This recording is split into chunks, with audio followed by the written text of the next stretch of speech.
Vamos imaginar a seguinte cena.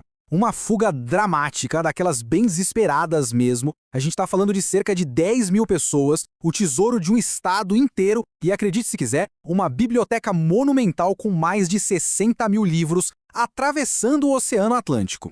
Tudo isso para escapar das tropas de Napoleão Bonaparte. E o destino? Uma modesta cidade colonial bem no meio dos trópicos. Sejam todos muito bem-vindos a esta nossa análise, onde a gente vai explorar como uma crise geopolítica europeia gigantesca acabou criando, quase que por acidente, as bases do Brasil moderno. E para a gente entender direitinho o tamanho desse evento, o nosso roteiro passa por 6 pontos rápidos. 1. A fuga para o Brasil. 2. O fim do pacto colonial. 3. As reformas no Rio de Janeiro. 4. Cotidiano e escravidão. 5. Expansão e política externa. E, fechando a conta, o caminho da independência. É impressionante ver como uma mudança de endereço da realeza provocou uma reação em cadeia simplesmente absurda. Bom, começando aqui pela parte 1, a fuga para o Brasil. O cenário ali entre 1807 e 1808. A Europa estava literalmente pegando fogo com o bloqueio continental do Napoleão Bonaparte. Ele basicamente exigiu que todos os portos europeus fechassem as portas para a Grã-Bretanha. Sem saída e completamente encurralado, o príncipe regente de Portugal, Dom João, teve que tomar uma decisão extrema para salvar a própria dinastia. A saída, uma evacuação de emergência. Mas não foi só uma viagem não, tá? A transferência da família real, dos militares e de todos os bens do Estado para o Brasil significou mover toda a sede de um império global para o outro lado do oceano. Tudo sob a proteção da Marinha Britânica. Só que, ao chegar na América, a monarquia deu de cara com um problemão. A colônia estava amarrada àquelas regras antigas e super restritas do mercantilismo. E, vamos ser sinceros, era impossível governar um império inteiro com um sistema tão engessado. O que nos leva à parte 2, fim do Pacto Colonial. A chegada de toda uma corte europeia numa colônia gerou ondas de choque econômicas assim, imediatas. Não existia infraestrutura comercial para sustentar aquele peso todo do Estado que tinha acabado de desembarcar nos trópicos. Daí surge aquela pergunta clássica. O que a coroa precisou fazer logo de cara em 1808? Bom, para a economia não quebrar e o abastecimento continuar rolando, aquele modelo colonial antigo precisava ser quebrado em 1000 pedaços e urgente.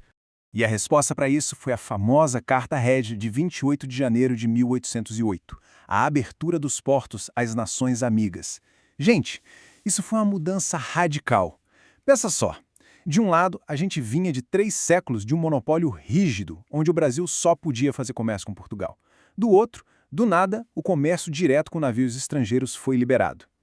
Isso acabou com a exclusividade da metrópole e jogou um poder econômico gigantesco no colo das elites locais e, óbvio, dos grandes comerciantes britânicos.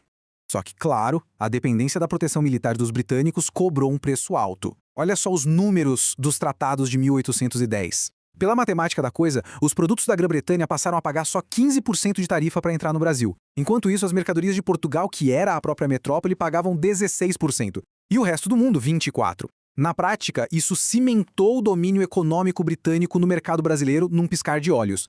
Entrando na parte 3, reformas no Rio de Janeiro. Saindo agora da macroeconomia e indo para o impacto físico nas ruas, o choque foi brutal. De repente, uma cidade colonial modesta, que tinha ali seus 50, 60 mil habitantes, precisou acomodar milhares de nobres europeus acostumados com maior luxo.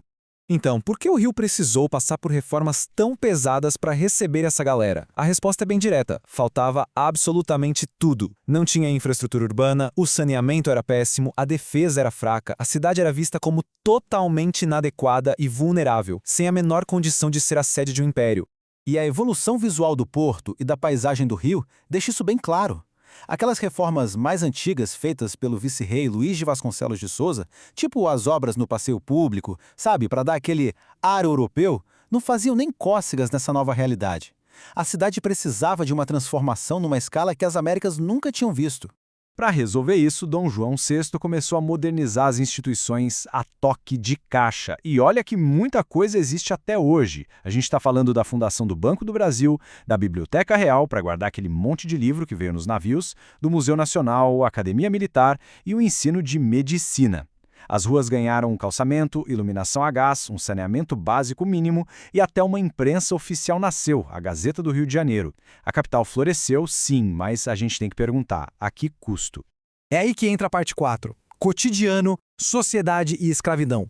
Vamos dar uma olhada nas dinâmicas reais do dia a dia. O brilho da nova capital batia de frente com tensões sociais absurdas que essas próprias reformas criaram. O cotidiano revelava as contradições extremas dessa sociedade mudando tão rápido.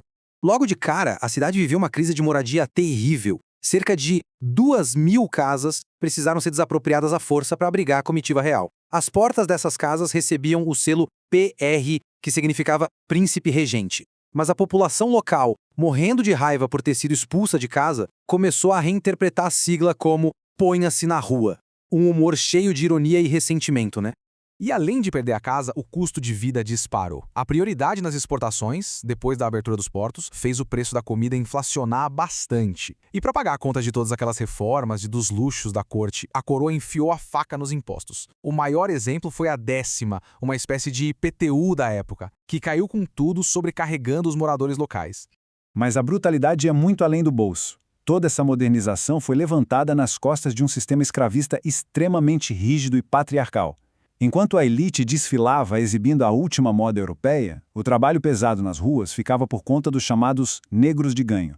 E nos ambientes domésticos, artistas como Jean-Baptiste Debré mostraram muito bem como a violência física estava sempre presente para manter essa ordem social funcionando na marra.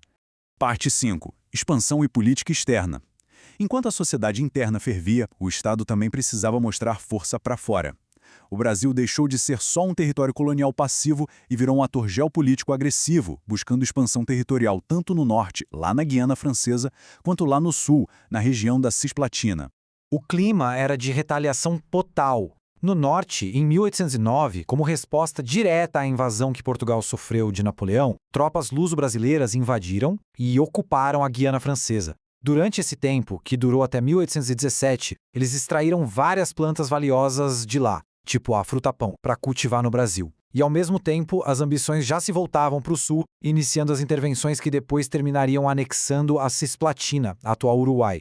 No caso da Guiana, a rendição de Cayena é cheia de detalhes diplomáticos super curiosos. Eles assinaram 16 cláusulas e, surpreendentemente, deixaram as leis civis francesas continuarem valendo. Mas o ponto de maior tensão foi o artigo 6. Ele exigia que as pessoas escravizadas que lutaram do lado dos portugueses fossem tiradas da colônia e que os antigos senhores franceses recebessem indenizações. Uma complexidade jurídica que escancara o peso cruel que a escravidão tinha nas negociações de guerra. E chegamos na parte 6, o caminho da independência. Todas essas quebras, a abertura da economia, a modernização da capital, as anexações militares, apontavam para um destino só. A gente estava se aproximando rápido do clímax disso tudo, um verdadeiro ponto de não retorno para o status do Brasil. O momento definitivo veio mesmo com o decreto de 1815. Reconhecendo que o Rio de Janeiro era o novo centro econômico, o Brasil foi formalmente elevado à categoria de Reino Unido a Portugal e Algarves. Na prática, isso arrancou o rótulo de colônia do território brasileiro para sempre. As elites locais, que já tinham sentido o gosto do comércio livre e do poder político, jamais aceitariam andar para trás. É muito fascinante pensar nisso, né? Uma decisão desesperada de fugir no meio da noite para escapar de uma guerra europeia e salvar um império decadente, acabou, de um jeito bem irônico, plantando as raízes de uma nação nova e independente. Será que os maiores saltos políticos da história nascem mais dessas fugas improvisadas do que de um grande planejamento cuidadoso? Fica aí essa reflexão para a gente ir pensando enquanto nos preparamos para os próximos capítulos da nossa história. Até a próxima!